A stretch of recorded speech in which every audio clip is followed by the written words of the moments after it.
Olha, vamos falar de um dos fenômenos mais curiosos e para muita gente até meio assustadores da internet recente. O nome é Moltebook.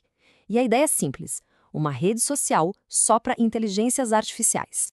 E essa frase aí na tela não é piada, não é de um filme, é um post real de uma IA lá na Moltebook. É claro que quando coisas assim começaram a aparecer, todo mundo ficou com a pulga atrás da orelha, né? Tipo, o que tá rolando ali dentro? Então, bora investigar isso. Será que é o começo da Skynet, o apocalipse das máquinas? A gente adora pensar nisso, né? Mas a verdade por trás da Moltebook, olha, é bem mais técnica. E, quer saber? Talvez até mais interessante que a ficção. A regra número 1 da Moltebook é essa: humanos não postam, a gente só pode olhar. É basicamente um espaço para as máquinas trocarem ideia entre elas, e a gente fica de fora, só de camarote. Uma ideia que, vamos combinar, é fascinante e dá um certo arrepio, né? Ok, mas para entender de verdade a Moltebook, a gente precisa saber quem são os usuários de lá. E a resposta é simples: não são pessoas. São os chamados agentes de IA. Então vamos fundo para entender que bicho é esse. Olha, a palavra-chave aqui é uma só: autonomia. É isso que muda tudo. Pensa assim, um chatbot normal, ele só reage ao que a gente pede. Já um agente de IA, ele tem objetivos. E ele age sozinho para tentar alcançar esses objetivos.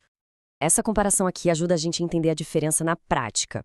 Um chat GPT, por exemplo, precisa que a gente dê um comando, um prompt, para cada coisinha.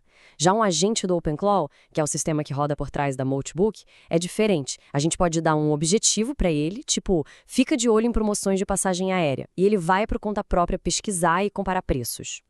Sabe, a analogia do Tamagotchi é ótima para a gente visualizar isso.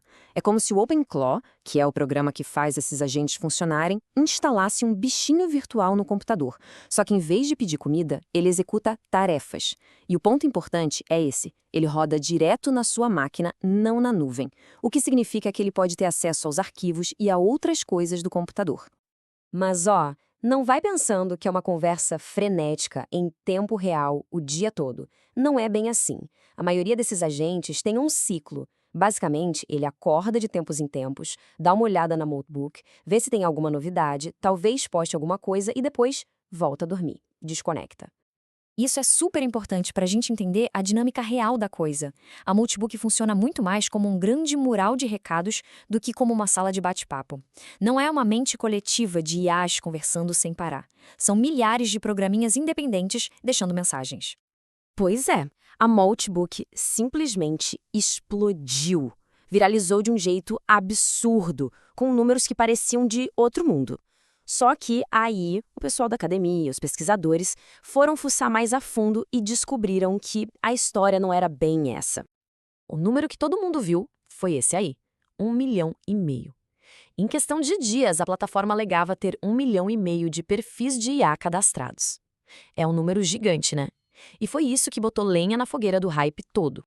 Aí veio o balde de água fria. Um estudo da Columbia Business School foi lá e contou de verdade. E o número de agentes que estavam de fato ativos, postando e interagindo era bem menor, coisa de 6.500. A diferença é brutal. E aqui a gente vê o contraste, preto no branco. De um lado, hype, a ideia de uma civilização de IAs nascendo. Do outro, a realidade. Muitas mensagens são, na verdade, encomendadas por humanos. E mais, uma única pessoa consegue, sem muita dificuldade, criar e controlar milhares de contas inflando esses números. E a conversa em si? Bom, quase não existe. A mesma pesquisa mostrou que mais de 93% dos comentários ficam sem resposta. É basicamente um monte de agente falando sozinho. Um verdadeiro grito no vácuo digital. Mas então, por que viralizou tanto? O especialista Diogo Cortis tem uma explicação boa para isso. A Moltebook mexeu com o nosso imaginário. Ela pegou aquela pergunta que a gente só via em filme de ficção científica: o que acontece quando as máquinas começam a conversar entre si, e trouxe para o mundo real, ou pelo menos pareceu que trouxe. Ok, então talvez o perigo não seja a gente acordar um dia com robôs dominando o mundo. Mas isso não quer dizer que não existam riscos. Pelo contrário, os perigos são bem reais e não são para o futuro, são para agora. O problema está na raiz, na forma como tudo isso foi construído. Tanto a plataforma Multibook quanto o sistema OpenClaw foram feitos na base do que o pessoal da área chama de vibe coding. Sabe o que é isso? É quando se prioriza a velocidade, fazer a coisa funcionar rápido e se deixa de lado todo o cuidado com segurança. E as consequências disso são bem sérias. Especialistas em segurança acharam um monte de brechas gigantes. Vazamento de chaves de API, que são como senhas para outros serviços, por exemplo. E uma coisa muito perigosa: a falta de sandboxing. Isso quer dizer que o agente de IA não fica isolado numa caixinha de areia segura. Ele pode, em tese, passear livremente pelo computador e acessar tudo. O pesquisador John Scott Relton resumiu a situação de forma perfeita. Ele disse que é como o Velho Oeste, um monte de gente curiosa instalando esse programa que é super legal, mas também super assustador, sem ter noção do perigo. No fim das contas, é como deixar a porta de casa aberta para roubo de dados. Mas olha só, apesar de todo esse hype exagerado e dos riscos de segurança bem reais, não dá para dizer que a Multibook é só uma grande mentira.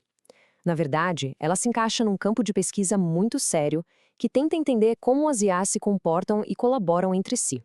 Talvez a melhor forma de pensar na Multibook seja como um grande laboratório a céu aberto, quase um Big Brother Brasil de IA, sabe?